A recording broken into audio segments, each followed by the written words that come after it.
भक्तों, ओम नमः शिवाय। श्री शिवाय नमस्तुभ्यम। जय श्री महाकाल। जी हाँ भक्तों, क्या आपका भी जो बच्चा है उसका मन पढ़ाई में बिल्कुल भी नहीं लगता? आप उसके पढ़ाई के लिए बहुत ज़्यादा परेशान हैं।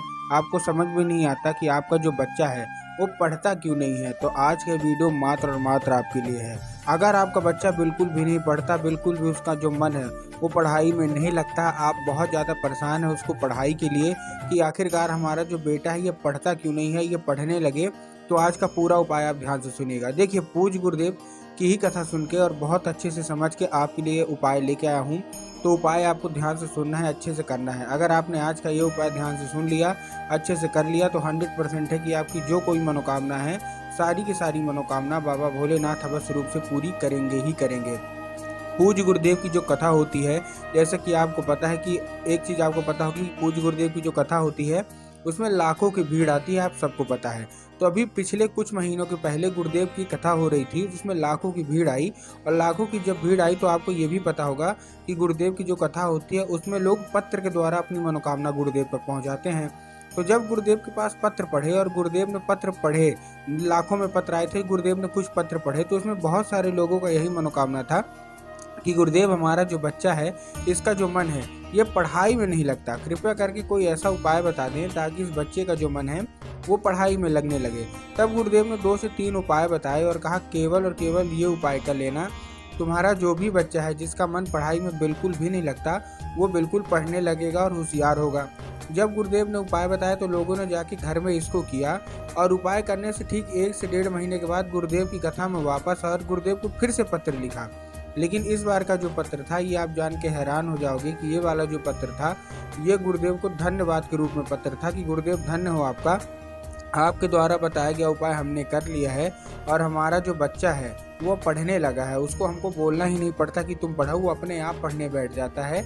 आपका कोटि कोटि धन्यवाद। तो देखिए, अगर आपको भी जानना है कि आखिर ऐसा कौन सा उपाय है जिसको करने मात्र से जो बच्चे होते हैं वो पढ़ने लगते हैं, तो चलिए बताते हैं हम आपको आज की इस वीडियो में। तो वीडियो पूरा देखिएगा, पूरा सुनिएगा।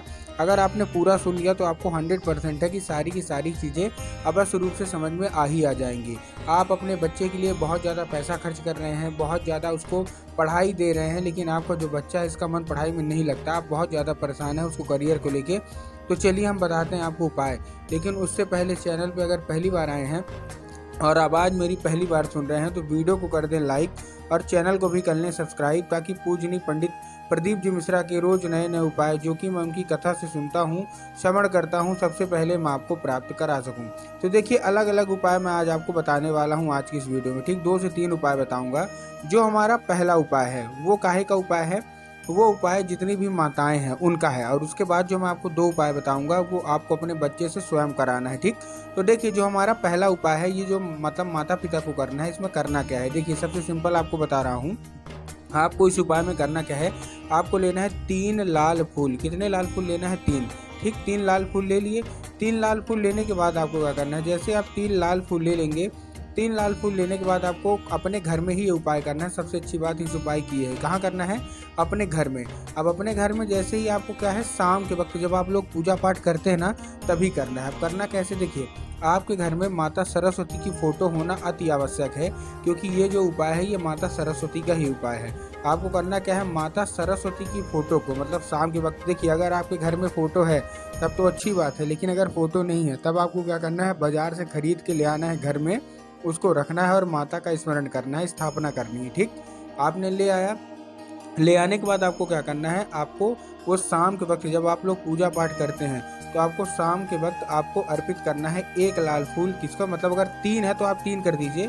आपको माता सरस्वती को अर्पित करना है और माता से उसको औषधि के रूप में मांगना है कि माता कृपया करके हमको इसको औषधि के रूप में प्रदान करिए। हमारा जो बच्चा है इसका जो मन है वो पढ़ाई में बिल्कुल भी नहीं लगता, हम लोग बहुत ज़्यादा परेशान हैं। ठीक, अब क्या करना है, आपने ले लिया, लेने के बाद आपको क्या करना है, आप रख दीजिए। मतलब जो आपने फूल लिया है ना उसको आपको रख देना है। रखने के बाद आपको क्या करना है, देखिए जैसे आप रख देंगे, रखने के बाद आपको उसको औषधि के रूप में मांग लिया, उसके बाद आप अपने काम धाम में करने लगिए जो भी आपका काम है। उसके बाद आपको क्या करना है, उसके बाद जब आपका बच्चा शाम को खाना पीना खा के रात को सो जाए तो आपको वही फूल उठाना है। क्यों?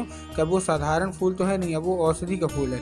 तो आपको क्या करना है, वही फूल उठाना है और वही फूल उठा के अपने बच्चे के माथे पे क्या कर देना है, आपको फेर देना है एक बार। 3 के 3 फूल उठाइए और अपने बच्चे का जो माथा है वहाँ उसको फेर दीजिए बस। पूज्य गुरुदेव कहते हैं कि वो औषधि के रूप में स्वयं माता सरस्वती उसके जो दिमाग में है प्रवेश कर जाती हैं और उसका जो मन है जो कि बिल्कुल भी पढ़ाई में नहीं लगता, वो पढ़ाई में लगने लगेगा। ठीक, तो ये था हमारा कौन सा, ये था हमारा पहला उपाय। अब हम बात करते हैं अपने दूसरे उपाय की ओर, जो कि काहे का, जो कि आपको अपने बच्चे से ही कराना है। करवाना कैसे, देखिए ध्यान से सुनिएगा। आपको इस उपाय में करवाना क्या है। सबसे पहले तो आपको लेना है 1 लोटा जल और उसमें 3 बूंद शहद का। क्या लेना है, 1 लोटा लेना है जल और उसमें 3 बूंद शहद का ले लीजिए। ठीक, ले लिए। लेने के बाद आपको क्या करना है, जैसे ही आप ले लेंगे, लेने के बाद आपको उसको भेजना है कहाँ, सीधा सीधा शिव मंदिर। ठीक, शिव मंदिर भेज दिए। शिव मंदिर भेजने के बाद आपको क्या करना है, जैसे ही आप शिव मंदिर भेजेंगे तो सबसे पहले तो उसको दक्षिण दिशा में खड़े करना है, उत्तर की ओर चेहरा कर देना है। ठीक, अब देखिए दक्षिण और उत्तर में क्या है ना, बहुत सारे लोग कंफ्यूज हो जाते हैं कि दक्षिण कौन सा होता है, उत्तर कौन सा होता है, हमको थोड़ा क्लियर बताइए। तब गुरुदेव ने बताया कि आप जिस भी शिव मंदिर जा रहे हैं उस शिव मंदिर का जिधर साइड जलाधारी होगा आपको अपना चेहरा उधर साइड करके खड़े हो जाना है। और एक चीज़ का और आपको ध्यान रखना है कि जो आप 1 लोटा जल दे रहे हैं अपने बच्चे को, सबसे पहले तो तांबे के लोटे में होना चाहिए। किस में होना चाहिए, तांबे के लोटे में। और तांबे के लोटे में होने के साथ साथ वो जो जल है वो आपके घर का भी होना चाहिए। बहुत सारे लोग गलती क्या करते हैं कि वो जाके मंदिर परिसर से जल ले लेते हैं, जो कि पूर्णतः गलत है। मंदिर से आपको जल नहीं लेना, आपको अपने घर से जल लेना है। ठीक, ले लिया। अब लेने के बाद आपको क्या करना है, जैसे ही आप ले लेंगे, लेने के बाद आपको उस बच्चों से तुमरुका माता का नाम लेके, कौन से एक माता है तुमरुका माता, तो उसको बोले कि तुमरुका माता का नाम लेके वो क्या करते, वो अर्पित करते और अपनी मनोकामना मांग ले। पूज्य गुरुदेव कहते हैं कि तुमरुका माता का ये उपाय जो कोई भी व्यक्ति करता है उसकी सारी की सारी मनोकामना बाबा भोलेनाथ अवश्य रूप से पूरी करते ही करते हैं। ठीक, तो आपको ये उपाय अवश्य रूप से कर लेना है। अब हम चलते हैं अपने आखिरी उपाय की ओर, जो कि आपको बच्चे से ही कराना है। ठीक, अब इस उपाय में आपको कराना क्या है, देखिए सबसे पहले आपको ध्यान रखना है कि इस उपाय में आपको चाहिए 1 पान का पत्ता। क्या चाहिए, 1 पान का पत्ता चाहिए। ठीक, पान का पत्ता आपने ले लिया। पान का पत्ता लेने के बाद आपको क्या करना है, आपको सबसे पहले तो ध्यान रखना है कि पान का पत्ता कहीं से भी बेकार ना हो, कहीं से खंडित ना हो, कहीं से मुरझाया हुआ तो बिल्कुल भी नहीं होना चाहिए, अच्छा होना चाहिए। ठीक, पान का पत्ता आपने लिया। पान का पत्ता लेने के बाद उसमें आपको शहद का लेपन कर देना है, उसी पान के पत्ते में आपको शहद का लेपन, ठीक, कर दिया। करने के बाद आपको क्या करना है, अपने बच्चों को भेजना है शिव मंदिर और माता शोक सुंदरी की जगह पे अर्पित करवाना है। अब देखिए बहुत सारे लोग जो आधा अधूरा उपाय सुनते हैं ना, उनके दिमाग में क्या होगा कि जाके बाबा भोलेनाथ की शिवलिंग पर अर्पित करना है। जी नहीं, आपको बाबा भोलेनाथ की शिवलिंग पर अर्पित नहीं करना, आपको माता शोक सुंदरी की जगह पर अर्पित करना है। माता शोक सुंदरी की जगह जिनको पता है उनका तो ठीक, लेकिन बहुत सारे ऐसे लोग हैं जिनको यही नहीं पता कि माता शोक सुंदरी की जगह कहाँ होती है। तब गुरुदेव ने बताया कि जो जलाधारी होती है, जलाधारी के दाएं मतलब राइट साइड माता शोक सुंदरी की जगह होती है। बस आपको 1 से 1.5 महीना ये पान के पत्ते का उपाय कर लेना है, आपका जो बच्चा है वो दिन रात पढ़ने लगेगा।